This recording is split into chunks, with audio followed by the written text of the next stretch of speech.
all of a sudden, young Turks, Cenk Uygur, anarchist-barian of the legendary Kasparian clan. Did you guys once rule the Seven Kingdoms? Totally. Okay. Protectors of the realm? We're ruling Glendale right now. Oh, is that right? Okay. The other day, by the way, Michael Schur came into the studio and he's like, "Hey, Anna, are you from Glendale? Because I was in Glendale the other day and there are a lot of Armenians there." Oh, Michael Schur. No, but that's what's great. Michael's been in LA for like, I don't know, 17 decades, right? But he never wanders outside of West LA. Like, that's West LA is where Michael lives. She's like, "Did you know there's a lot of Armenians in Glendale? Did you know it turns out there's a lot of Mexicans in East Los Angeles? Who knew that? That's crazy, dog. And the Chinese folks are moving out east to like Walnut and Arcadia. There's Chinese people in Arcadia." Okay, anyway, you gotta know Los Angeles to know how obvious that is. Right, Okay. it's super obvious. And just because you're Armenian doesn't mean you're from Glendale. Like, I love the logic behind. 50-50. Oh, please. All right.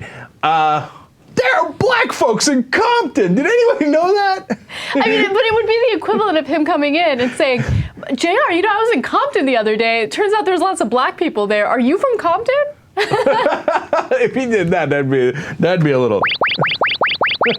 But with Armenians, it's okay. All right, listen. Here's what's happening. Okay, first hour, as you can tell, Casper and I. Okay. Although if you're on the podcast, who knows? Maybe we flipped hours. Anyways, second hour. Awesome. Jimmy Dore and Sam Cedar and Cenk Uygur. Don't poke us in the chest, man. Okay? We're coming. So everybody's having fun today. Forward. All right, let's start with Rick Santorum. Rick Santorum made one stop in Iowa, and he was talking to the press about why he believes people voted for Obama, especially young people. And his reasoning behind it is that the public school system is indoctrinating students. Let me give you his exact quote. He says, "You wonder why young people can vote and flock for a guy like Barack Obama and say, if you look at the surveys, that socialism is better than capitalism. Well, that's because they don't understand America. I said indoctrination, and I meant it." All right, so I get a couple of things out of that. One, even Rick Santorum, who is as conservative right-winger as it gets, confesses that people like socialism better than capitalism in the United States of America. Right. Okay, now, look, there's been some polling on that where socialism did so much better than expected. People are like, whoa, who knew that all these people like socialism in America? And when socialism is nothing but derided and almost no one speaks positively in the press, in Washington, no one in power ever says one kind word about socialism in the United States, yet it still does so well in the polls that Santorum's like, I don't know, like the thought that maybe the American people actually want it never occurs to him. Right. It's got to be something else. It's got to be indoctrination. But I went to public school in America. You went to public school in America. Did they ever teach us that socialism was better than capitalism? No, not at all. Did they ever teach us that we should vote for a guy named Barack Hussein Obama in 2008? Not at all. I mean, come on. It's so stupid. And I think if you're trying to run for president, if you really think that you're going to get elected to office, it's a really bad idea to insult people that might vote for you. Do you see what I'm saying? Like, insulting an entire demographic is a horrible idea. Oh, young people don't understand America. They don't know what they're talking about. They're all stupid. That's what I got from it. Right. And look, nobody got indoctrinated to Obama or socialism or et cetera when they were younger. And not enough, and even if his crazy lunatic theory was right, how many of those people graduated in time to be able to vote at the age of 18 if they're being indoctrinated in elementary school and high school or whatever else is going on inside of crazy Rick Santorum's crazy mind, right? It doesn't make any sense whatsoever. Now, look, I'll grant you this. You know, professors, at least at the college I went to, were more lib than conservative, no question. I had a very conservative professor who worked for Nixon, so it's not like they weren't there. They were there, but more libs than conservatives, no question about it. But that doesn't mean that you lose independent thought. You go, okay, all right, here's the books that we are reading, right? Mm-hmm. They have facts in them. And then this is my professor's opinion. I don't know if it was an extraordinary student or something, but I thought that was really obvious. Right, it is really obvious. In fact, the very first political science class I took was taught by a conservative Republican teacher or professor, and it was at a community college in LA.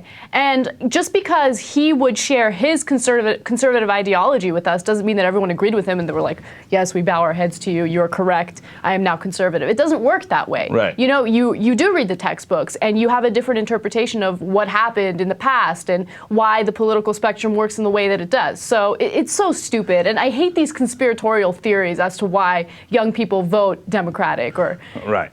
Now, quick two more notes on that. Well, when I was a student, I was a conservative, remember? Now, look, all these words are weird, right? I wasn't really a conservative. I was a liberal or moderate Republican. I was conservative fiscally and on constitutional issues, but not on social issues, yada, yada, right? So we've been over this before.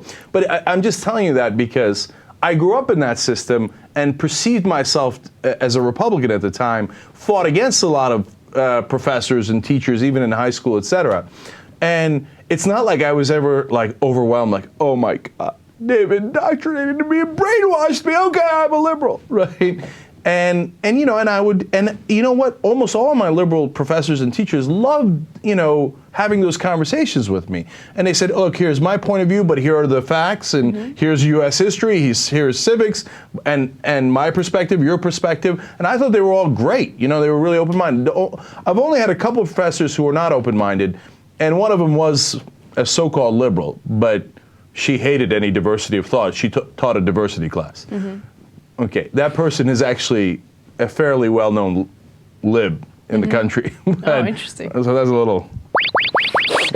Okay, but anyway, that's a whole other story for another day. By the way, once some of my teachers from high school found out that I had turned to lib, I had turned to lib. right. I got a couple of emails from them, and they couldn't be prouder. They're like, indoctrination, mission accomplished. Did they really say that? No, or no? of course not. No, what they liked about me, I think, and based on what they said, et cetera, was that I was open-minded, right? And they're like, we're really glad, blah, blah, blah. Anyway, there's some heartwarming stuff. All right. I had one last thing about that. Santorum, indoctrination. Oh, here's why the young really vote Democratic if they vote at all, right?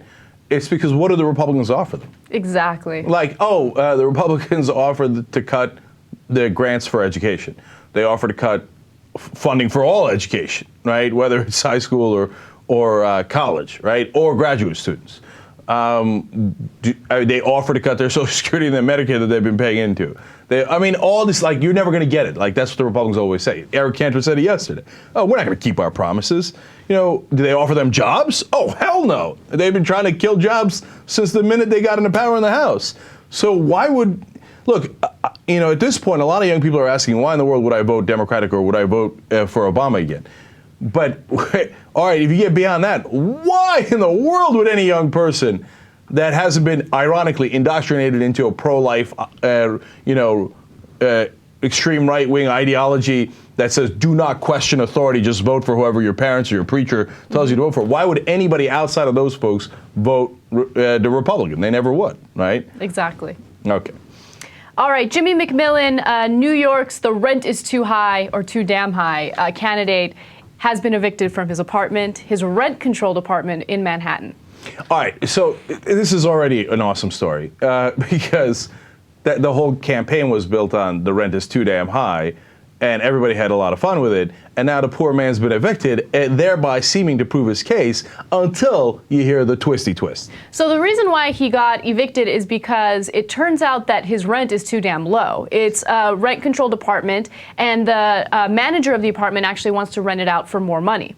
And the way that they're trying to get him out of the apartment is by claiming that it is not his primary residence. In order for you to have a rent-controlled apartment, it needs to be your primary residence. At least that's the case in Manhattan. So they're trying to kick him out and then rent it for more money. So his rent was too damn low. Yeah, it was a little over $800. I think it was about $872. That's amazing. In New York, and it was on the east side, Lower East Side, I believe. That's amazing. That is way too low, right? Now, it's interesting because I actually think that rent control is not the right policy, and I think it's created a lot of weird consequences because of it in New York. And people holding on to apartments forever and doing all these shenanigans to pass it to people they know, yada, yada. And, you know, and was he really living in Brooklyn? He claims it was his office, but I wouldn't be surprised that if somebody was living somewhere else and holding on to a rent control apartment. That happens all the time in New York. So there's this great irony, and he admits it. That it's his words saying his rent was too damn low, right? Now, that doesn't mean his landlord is right for trying to evict him, but it does make his entire campaign enormously ironic. Absolutely, absolutely. God, $875. If I can find an apartment that costs that much in LA, I'd be amazed. Yeah, oh, absolutely. No, it's almost inconceivable. I know. Right? He is thinking of running for president. Yes.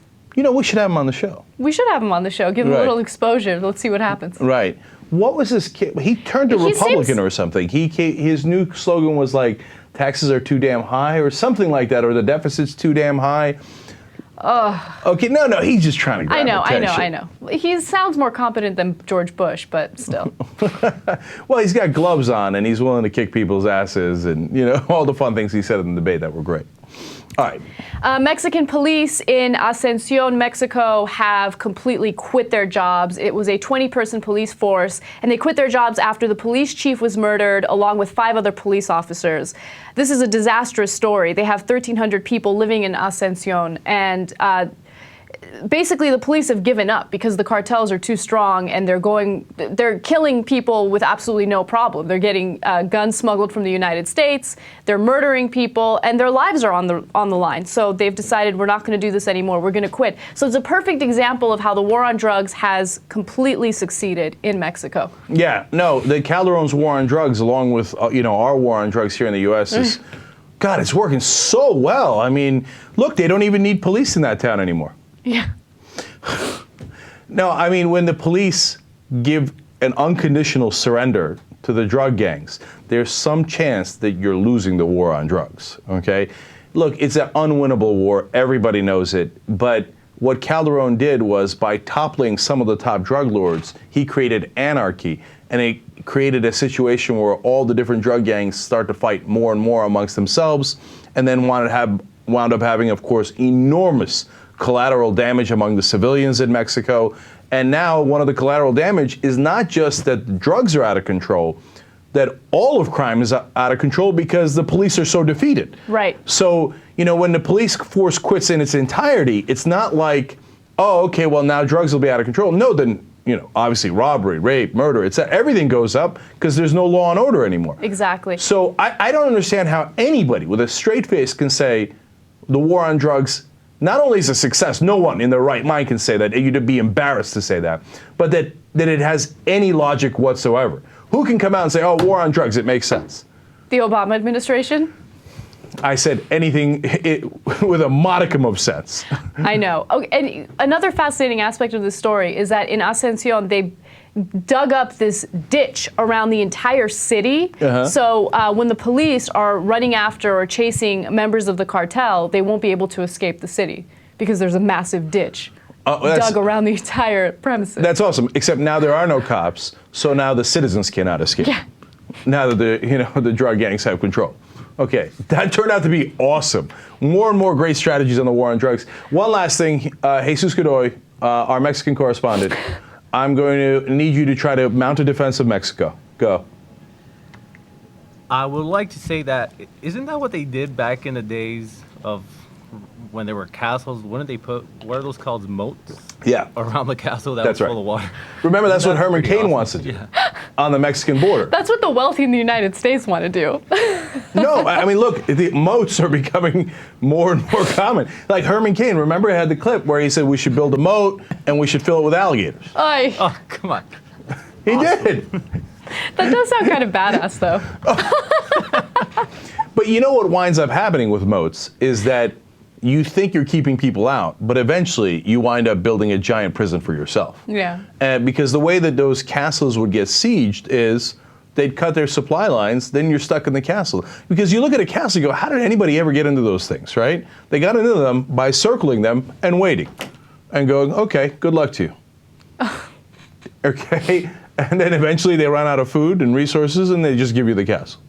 In Scotland, when I went on a tour of the Highlands, all the castles you find out have been rebuilt. And so why are they rebuilt? Because they all got burnt to the ground at some point. Mm-hmm. They're like, okay, this castle was burnt in 1237, 1485, 1723. You're like, why? Because at some point they get circled, they ran out of food, and in the middle of the night they burn the castle down and run.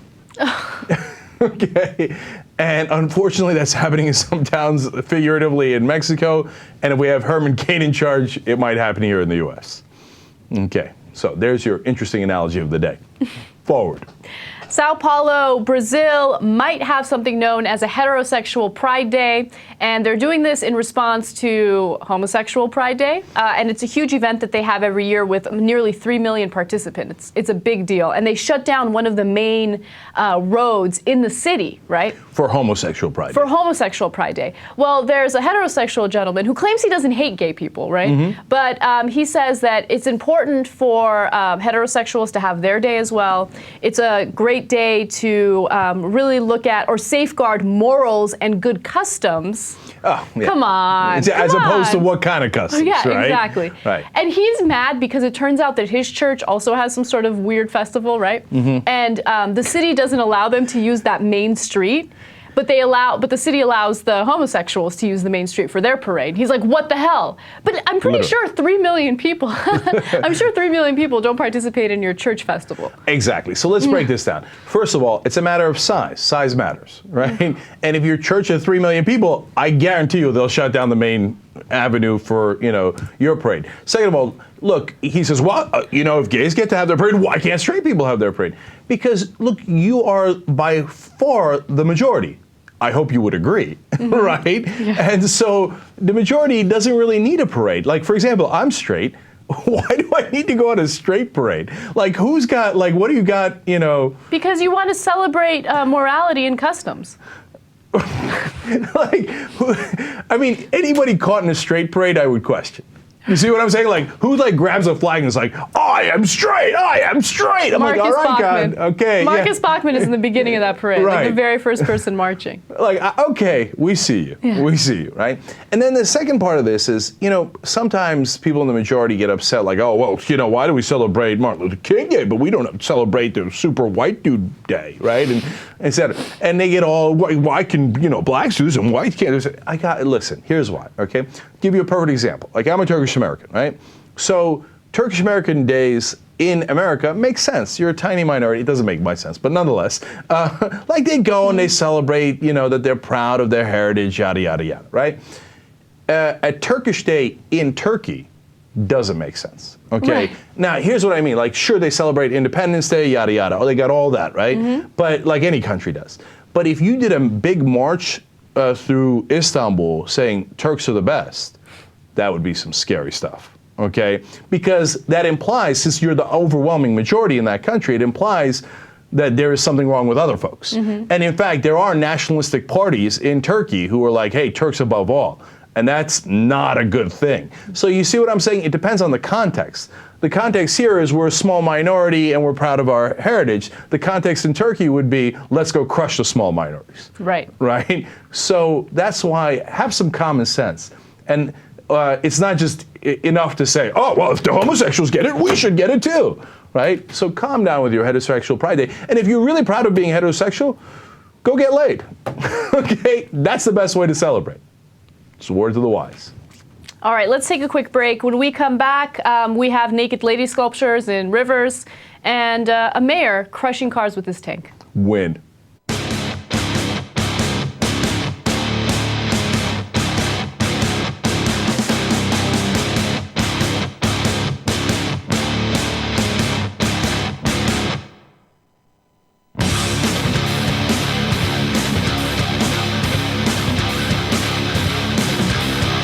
We have an hour that I'm really excited about here at the Young Turks. Not only do I have me, which is already awesome enough, obviously, but Jimmy Dore and Sam Cedar are in the Young Turks studios. Look at this. Mm-hmm. You know what you call this? An all-star panel. I appreciate the blue coat that you hand everybody who comes into the studio. Thank you.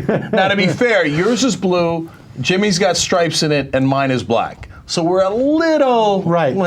Which, by the way, is like about the variation you have in our politics. Like in cable news, this would be totally unacceptable. They'd be like, "Where's the conservative hack?" Right. Right. Where's the third way guy? I thought we were black and blue because that's what the president's been doing to the progressives. Oh, boo, that's what I thought.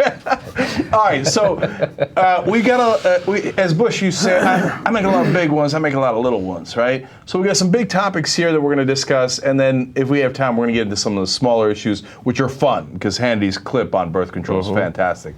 All right, so let's get started. Topic one, is the economy screwed?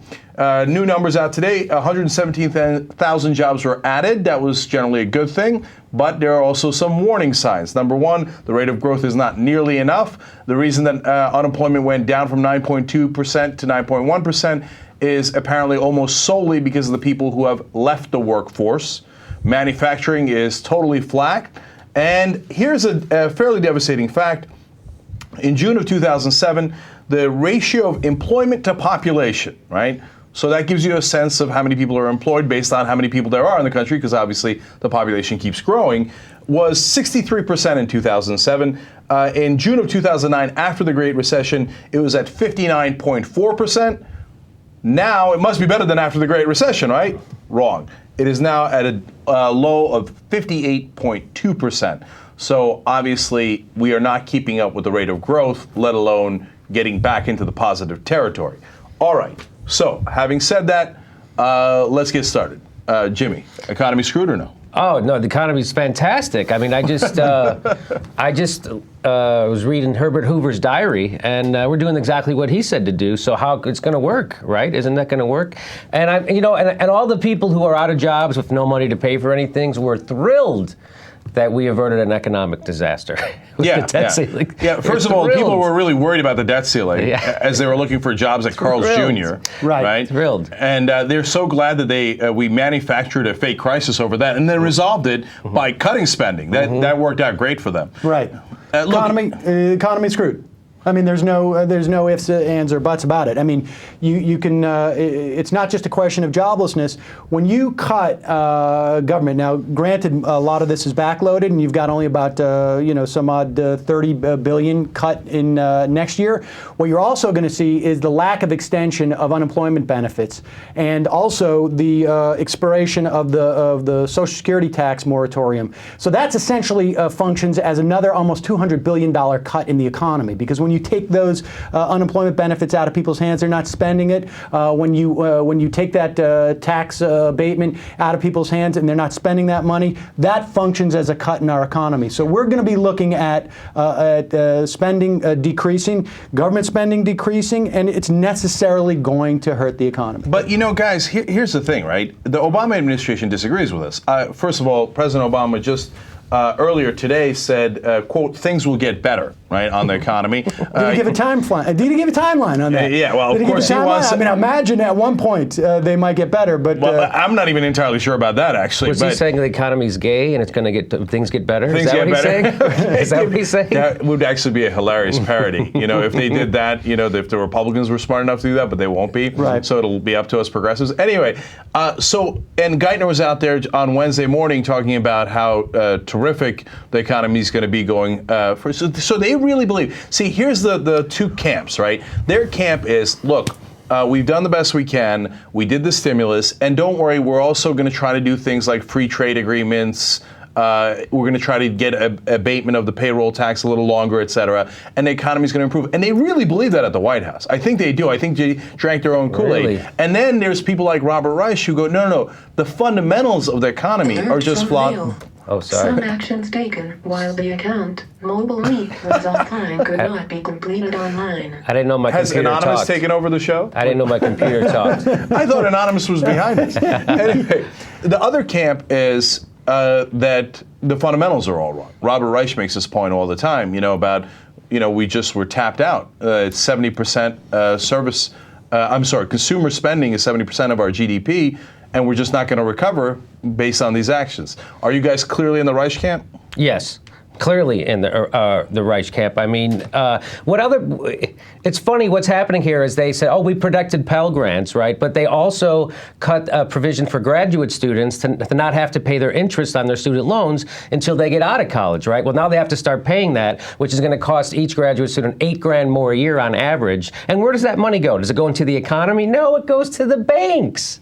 It goes back to the banks who are sitting on all the money anyway. So things are just, but that's really who we should be trying to extract the money out to fix this deficit problem is we don't want to put it on our children or grandchildren. We want to put it on college students and the elderly today. Right. That's what's happening. Well, I actually think that the problem is maybe worse than anybody else thinks it is. I think there's some chance we're just not going to recover, period. I mean, certainly on this track, whether it's Obama's philosophy or if, God forbid, Romney gets in office, obviously that he's not going to help the situation. Look, one thing is that people have shown over and over, you can look at the facts over the last however many decades, when you cut taxes, it actually hurts the economy. Mm-hmm. When you increase taxes, although it might seem counterintuitive to some, the economy actually grows as it did under Bill Clinton, right? That's one side of it. But the other side that's scarier to me is, over the last 2 decades, the average male worker is working an extra 100 hours. Right. Okay. The average female worker is working an extra 200 hours. A year? A year. Okay. Okay. And we've lost $7.8 trillion worth of value in our homes. Okay, we're tapped out. There's nothing left. Well, I mean, this gets to how the establishment determines whether or not the economy is doing good. The GDP can go up. Consumer spending, 70% of our economy is driven by consumer spending. 60% of that comes from the very wealthy in this country. So theoretically, you could actually have the GDP grow and not add the type of jobs that it's supposed to do. I mean, we saw that under Bush. And you're right, wages have been stagnant for 30 years. We have a fundamental, not only is the economy not going to recover for years, I believe, under the rules that the establishment sets for what's a good economy. I don't think we're going to see the economy improve for the vast majority of Americans, maybe ever. I mean, because there's definitely, unless there's some type of radical change in this country where we begin to perceive the economy as doing well, if more people have have greater wages than rather than the wages and the income and the assets concentrated at the very top. All right, so that actually brings us to question number 2, which is Obama going to get reelected? Because I want to, because it's connected to jobs, obviously, in a big way. They now say that now that they got rid of the debt ceiling issue, kind of, which actually we're going to get back into in Thanksgiving with the super committee, they are ready to pivot to jobs. But the Huffington Post has done a brilliant job of finding all the times that the Obama administration said they were going to pivot to jobs. Let's watch the video. Now's the time to jumpstart job creation. That is what my economic agenda is designed to do. It's an agenda that begins with jobs. We do have a jobs emergency. President Obama promised an unrelenting, unyielding, day-by-day effort by this administration. An unrelenting, unyielding, day-by-day effort from this administration. To fight for economic recovery on all fronts. To fight for economic recovery on all fronts. Relentless commitment to job creation. I am not interested in taking a wait-and-see approach when it comes to creating jobs. What I'm interested in is taking action right now to help businesses create jobs right now. A lot of the debate in Washington has been around health care, so people think, well, I guess they must not be working on jobs. No, we've been working on jobs the whole time. Jobs must be our #1 focus in 2010. Saving and creating jobs have to continue to be our focus in 2010. With everything else he has in his plate, his laser focus has been jobs, jobs, jobs, jobs. I noticed the press yesterday, because we had this jobs forum in the White House, they said, Obama's finally pivoting to jobs. Absolutely, they're going to pivot to jobs. Pivot onto the economy. Hard pivot. Tried to pivot. Which was a very awkward pivot. President Obama can pivot. As if what we haven't been doing for the whole 9 months, from the day I was sworn in and we start talking about the recovery, was all about jobs. I think we are past the crisis point in the economy, but we now have to pivot and focus on jobs and growth. My singular focus over the next 2 years is not rescuing the economy from potential disaster, but rather jump-starting the economy so that we actually start making a dent in the unemployment rate.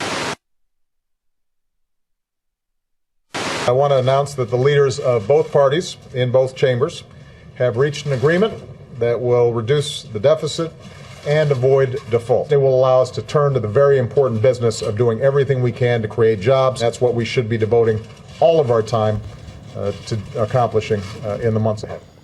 All right. Well, let's start the conversation this way. Did they ever focus like a laser beam on jobs?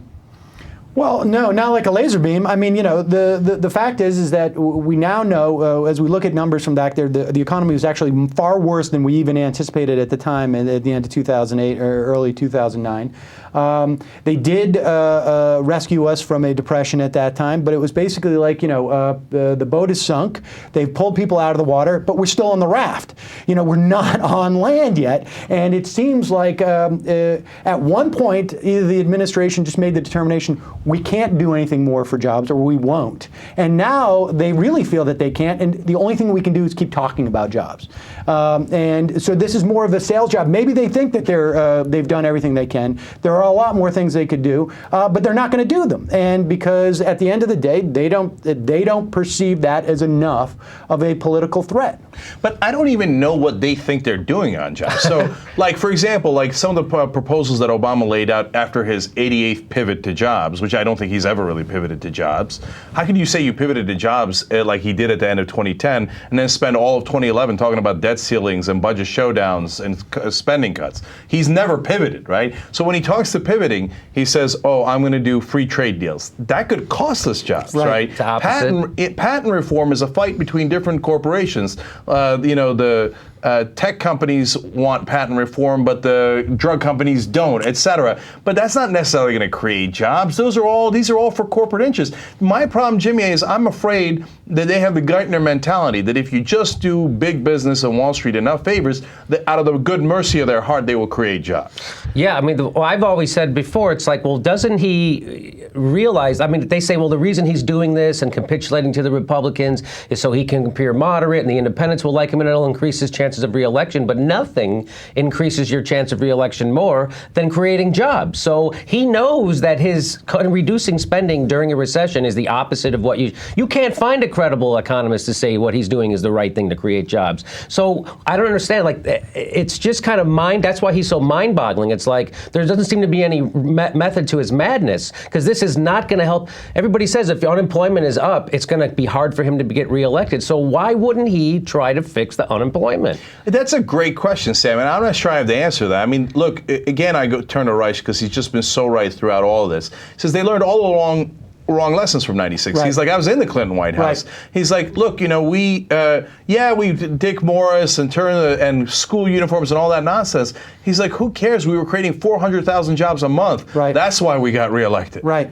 I mean, listen, I think there's also a chance that they actually believe that cutting the deficit, they're being told that this is going to free up capital. I mean, I haven't heard a mainstream economist make this argument, frankly. So I think they just think that at the end of the day, people still blame Bush, and rightly, for those 8 years for where the economy is now, and they are hoping that they're going to be able to eke it out on his personality. I mean, I think the White House sits there and just prays every day that it's Michelle Bachmann, because if it's Michelle Bachmann, then the argument becomes much easier. Do you want the Tea Party to be in the presidency? But if it's Mitt Romney, an empty suit, but that's much easier to project solutions onto a guy who's an empty suit. Let me press on that point a little bit more. Look, Obama. Apparently, one guy he has meetings alone with once a week, guaranteed, is Tim Geithner. Right. Like, it's almost like his Dick Cheney, right? He gathers with him and then says, okay, Tim, what do we do? So what is it? Does he believe Geithner's strategy of if we help the banks and we ease up on them and we give the corporations another tax cut or whatever it is, they'll create? Does he really believe that, you guys think? Or if he doesn't, what is he thinking? I'm not sure. I think he believes it. Nobody believes that. I don't think Timothy Geithner believes that. Really? I think Timothy Geithner is just doing what he's doing to help. He's a Wall Street guy, so he's helping out the Wall Street guys, and they're taking their marching orders from Wall Street, like they always did. And and I just want to, before I forget, address the biggest thing about is that the corporations are sitting on $2 trillion worth of capital, and they're not hiring, and it's because confidence, and they're worried about the debt and confidence, and that is such bullshit. It has got nothing to do with that. It's you hire people when there's a demand for your product, and you need someone to service that demand. So when demand goes up, and demand isn't going up because the people who buy stuff don't have jobs, and people who buy stuff, their wages have been flat, and that's what's wrong with the economy, and that's why they're sitting on it, because they're, we got to get back to a demand economy. What FDR did was put money in the pockets of working people, and that created demand. And then, but what Reagan has, and what we've done since the last 40 years, is supply side, put money in the hands of the rich people, and that's going to trickle down. But they already have everything. They've already bought their houses, their yachts. They already have their tennis courts. So that's not going to stimulate the economy. Let me jump in for 1 second here, because we have personal experience here at the Young Turks with this. Like, knock on wood, things have been going well here, right? So over the last year, we've gone from about 5 employees to about 12 employees, right? At no time. You did that because of tax breaks. Yeah, I mean, right? Tax breaks. First of all, I don't think we get a single extra tax breaks. I don't think we get a single tax break. You got that Social Security abatement to 2%, and you were like, I'm swimming in cash. Let's just shove more bodies in here. Of course, it's ridiculous. All right, now seriously, like at no point did I have an internal conversation with people here thinking like, well, we have uncertainty, and since they haven't done the debt ceiling deal yet, should we hire more people or not? No, we're like, hey, we want to expand, we want to grow. We think that we might be able to make more money if we hire people. That's how it works. I think Geithner actually fundamentally believes it. I mean, I think that they believe that the economy is a function of what wealthy people do. And I think that they see the economy and the world through the eyes of someone who perceives even corporations as financial instruments, rather than actually an entity that is measured by how many, what product it puts out, how many people they service. I think they look at these as financial instruments. I think that's why when the stock market goes down 500 points in a day, the world is on fire. But the idea that you've got millions upon millions, tens of millions of Americans out of work, they're running out of unemployment insurance. Yeah, what are you going to do? I'm with Sam. And I'll tell you one quick reason why, Jimmy, and then we'll let you get the last word. Because look, and I know guys who are in the upper brackets who are like, why are you criticizing Obama? Obama and Geithner are doing well. Look at the stock market. Why? Because they have money in the stock market, right? They don't know people who are unemployed. They know people who have money in the stock market. And that's why today they're panicking. They're like, oh my God, the only thing that we judge anything by is the stock market. And when it goes down, then like, oh, we might actually have trouble. And look, in one of these stories about the economy I read, they said, oh, one of the upsides is that corporate profits are at a record high. I'm like, that's an upside for who? Right? And it's an upside if you're a CEO with stock options. It's an upside if you're a shareholder, period. And that's the sad thing. But it obviously does not lead to jobs. No. But I think that they think they do. George Carlin said, I just watched this clip yesterday online, he's talking about the people who own the society. And in George Carlin's words, they don't give a fuck about you. So this whole thing is that, the theory that they just think that if they help the wealthy, that's all that matters. They don't give a fuck about people. They don't care about jobs. They only care about the stock market. That's all they care about. And it's not like they think that, if we fix the stock market, it will help people. They don't care if it helps people. That's the deal. Right. Look, I think they got to sleep at night, so they make excuses for themselves. Right? Like thinking like, if we help the stock market and I get really rich, then it will actually help other people. This is projecting a conscience onto people who have no conscience. No, I think. Listen, you live in a certain bubble. You're just simply not aware of it. I mean, your driver, he's doing okay because he's got a job and he's your driver. Your cook is doing okay because they've got a job. They're cooking at your house. I think these people live in a bubble. I don't think they have a sense of what reality is, frankly. And so I don't even think that this question of, I just don't think it's on their radar any more so than what's going on with the, there's an ant colony in the parking lot. I don't know. I don't know about it. I don't care. It doesn't make a difference to me. If my car drives over it, I wouldn't even know it. And I think that's the mentality. And the ants are looking for card check, by the way. Yeah, exactly. Exactly. And here's what I can guarantee them. They ain't gonna get it. So many of them have not voted in this union election that I assume they don't want a union. All right. I saw Diane Sawyer, just to this point that we're talking to. Diane Sawyer was interviewing Nancy Pelosi after the debt deal, and she said to her, point blank, she said, do you really think this is going to hurt people? What? Of course. I mean, Doris, what other conclusion can you draw from that? Of course this is going to hurt real people. Right. That's a question she posed for real. Like, Diane Sawyer was like, come on, Nancy. You really think this... Well, of course, she's a millionaire. She's been a millionaire for decades. She works for a... And so... Yeah, they don't give a fuck. No, I definitely agree with the bubble theory. We all agree with the bubble theory, whether they care, don't care, know, don't know, etc. All right, great conversation. We're going to take a quick break here. When we come back, is Obama a Trojan horse? Now, that's a serious charge, but there's some serious people making that charge. We'll talk about it. And also, the super committee, how badly are we going to get screwed? Come right back.